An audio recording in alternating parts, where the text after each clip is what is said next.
Sup you guys, ASD Classified here, and I'm gonna do another review of Power Rangers Dino Charge, this time episode 10, The Royal Rangers. So let's get into it. Alright, so right off the bat, I'm going to say that I really enjoyed this episode. I really liked it. It's a good one.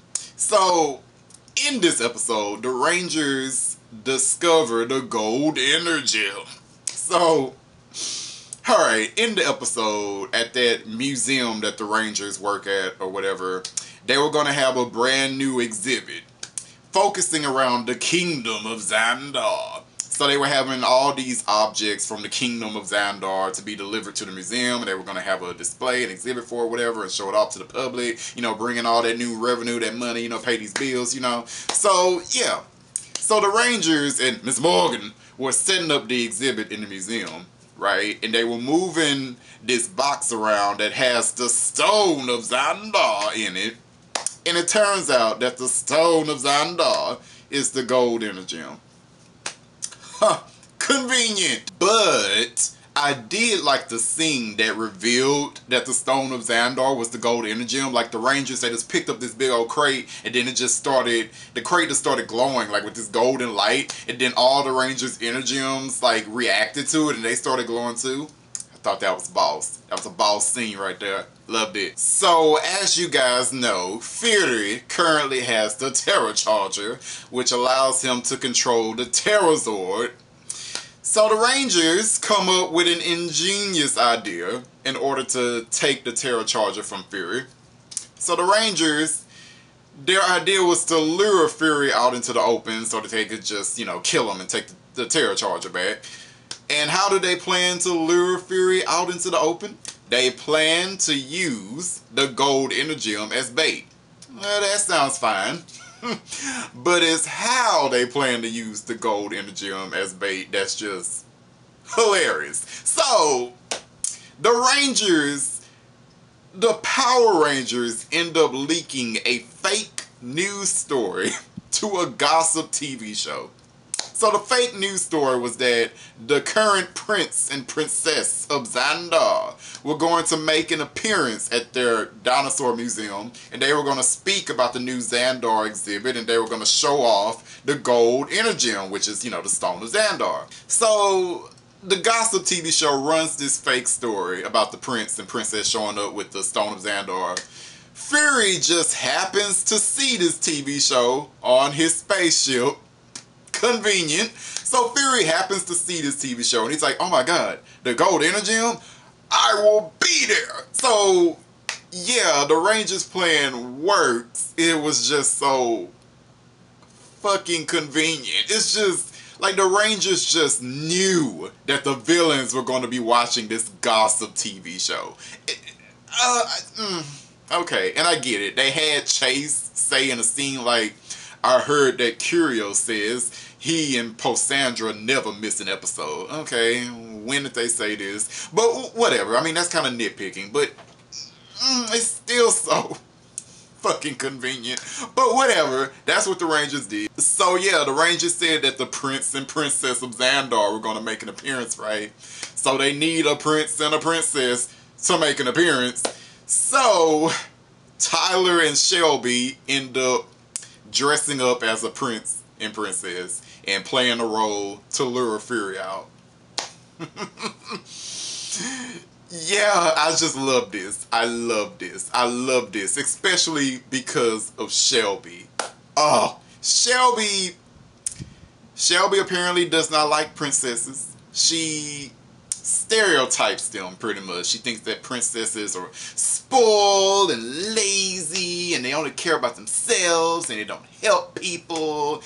You know, she's just, you know, Shelby's just not that kind of girl. She doesn't want to dress up as a princess, you know. And like there was the scene where the Rangers were in their base and she had her pink dress on and she was struggling to walk in high heels and the guy Rangers were all laughing at her and shit. And Coda said, you look like cotton candy.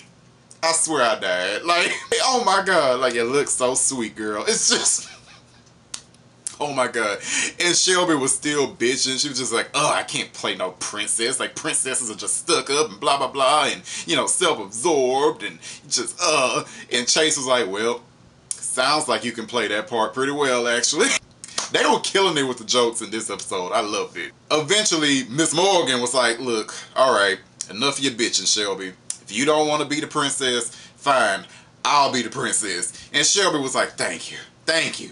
And then Tyler walked into the command center, and Tyler was all dressed up, you know, looking real dapper and stuff, like, you know, like a prince. And as soon as Shelby saw him, it was like something got morsed down there with her. Like, I swear to God. Like, as soon as Shelby saw Tyler all dressed up, she was like, never mind, I'll play the role, I got it. I volunteer as tribute. This is all me, it's my duty as a Power Ranger. Alright? I died, man. I died. They gotta hook Tyler and Shelby up. They got to hook them up. I need this. I need this, man. Oh my god. So when we get to the whole fake appearance of the Prince and Princess of Zandor, you know, Tyler and Shelby, they end up walking to the museum. There was a huge crowd taking pictures and stuff. It was like they were walking on the red carpet. Like, literally, they had a red carpet. So the Prince and Princess were walking on the carpet, right? And like there were people screaming, oh my god, we love you, she looks so beautiful, oh my god. And somebody said like, give us a kiss. And Shelby kissed Tyler on the cheek. When I tell you, when that happened on my screen, I was just as shocked as Tyler was. Like, I couldn't believe this. Like, you know with Power Rangers, like, any type of kissing is like, they treat it like it's third base or something. So, like, it barely ever happens, you know? So I was shocked as hell. Like, look at this. This is episode 10 of Dino Charge, and already Shelby has kissed Tyler on the cheek, but she's kissed him. Look at this. Look at this. Samurai and Megaforce. Samurai did nothing with Mike and Emily. They wasted our time for 2 years. Megaforce did nothing with Jake, Gia, Jack, Gia, what the fuck their names are because it don't matter anymore. They did nothing with them for 2 years. This is episode 10, and already Shelby's getting it in. Look at this. Look at the greatness of Dino Charge. Anyway, the Rangers, they went through with the little fake thing with the Prince and Princess. Fury did show up to the event. He stole the golden energy from Shelby, and then he went to try to use it to power up the Terrazord. But of course, the golden energy that they had was a decoy. It didn't work. Backfired on Fury. It ended up like blasting him out of the Terrazord. And then the Rangers had a pretty good fight at the end of this episode. Like, it was really good. I loved it. It was a mix of American action and the Japanese action. That Sentai action was on point, baby. It was good. So at one point, Tyler really got the upper hand on Fury, and he was like, give me the Terra Charger or I will destroy you right here. Like, I loved it. And Fury almost gave it to him, but then like that ghost gold figure that's inside of Fury started acting up again. And, you know, it was trying to fight its way out of him, and it almost came out of him in this episode. And Tyler was looking at Fury, and he even demorphed. And he was like, Dad, is that you? Like, you know, he was, you know, Fury was like struggling and shit, and the other Rangers showed up, and they were like, Tyler, destroy him now. Like, you can do it, destroy him. And then Fury was able to suck the golden figure like back in his body, and then he left. But the part that gets me about this scene is that the other Rangers were right there, and they're screaming at Tyler like, Tyler, kill him now, kill him.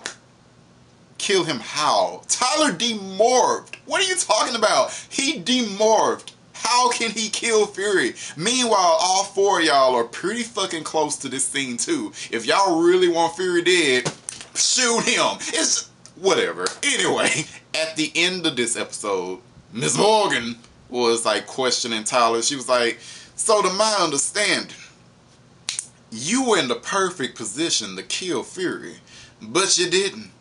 Why? It's like, again, he demorphed. He didn't have any weapons to kill. Anyway, so Tyler was just sitting there. He ignored the whole fuck out of Miss Morgan. And then the other Rangers came in. They were like, you know what, Tyler? I would have did the exact same thing. I wouldn't have killed Fury either. You know, and then they explained to Miss Morgan they think that the gold ghost figure inside of Fury is Tyler's dad. So he can't kill Fury because he will kill his dad if he does so.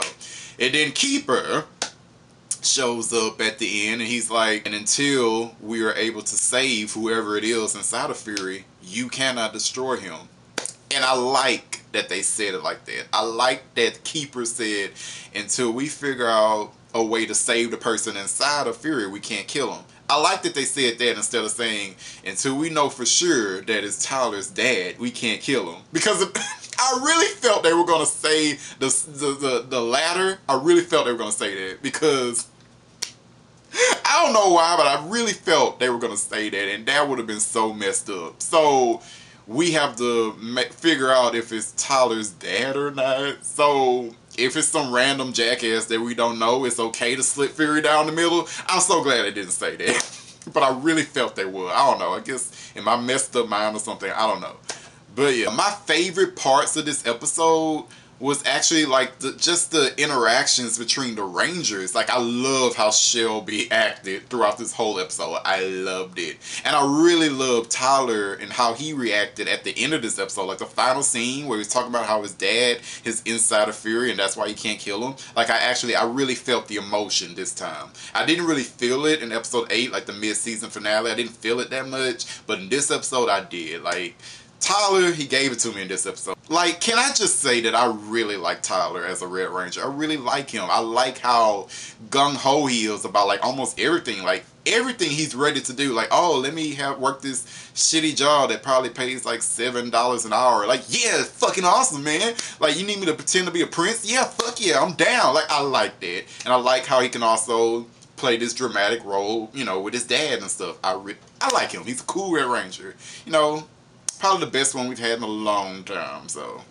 One thing that bugged me about this episode, it concerns the Stone of Zandor. So, Miss Morgan, you know, I'm assuming she's like the supervisor of this museum. I don't know, whatever. But I'm assuming she was a part of whoever organized this Zandor exhibit in the first place and had all these, you know, objects to be delivered to the museum from the Kingdom of Zandor. So you're having the Stone of Zandor to be delivered to the museum, but you didn't know how the stone actually, like what the stone looked like, because I feel like Miss Morgan should have known that the Stone of Zandor was the gold energy. How do you not know what this, like, the thing that you're showcasing, how do you not know what it looks like? Miss Morgan, you gotta get it together, man. It's like every episode now, you doing something that irks me. Every episode, man. I feel like the episode would have been better if Miss Morgan knew that the Stone of Zandor was the gold energy. That's why she was having it delivered to the museum in the first place. But whatever, man. Alright, yeah. Like I already said, I liked the episode. I'm giving it a 3 out of 5 though, because some of the villain stuff was a little weak. But yeah, 3 out of 5. It's a good one. So if you're watching this video, let me know what you thought of this episode. Alright, later you guys. Jam out the